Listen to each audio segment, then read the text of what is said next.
నంద్యాల జిల్లా దొర్నిపాడు మండలం డబ్ల్యూ గోవిందన్నె గ్రామంలో అపశృతి చోటు చేసుకుంది.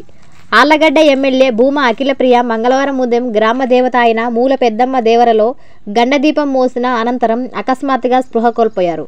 ఈ కార్యక్రమంలో పాల్గొన్న ఆమె గండదీపం మోసిన వెంటనే అలసట, అస్వస్థకు గురై అక్కడికక్కడే పడిపోయారు. వెంటనే అక్కడున్న అనుచరులు, పార్టీ శ్రేణులు ఆమెను అత్యవసరంగా అంబులెన్సులో ఆళ్లగడ్డ ప్రభుత్వ ఆసుపత్రికి తరలించారు.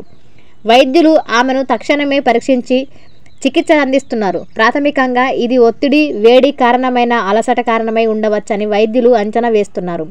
ప్రభుత్వం భూమా అఖిలప్రియ ఆరోగ్యం నిలకడగా ఉన్నట్లు సమాచారం పూర్తి సమాచారం తెలియాల్సి ఉంది.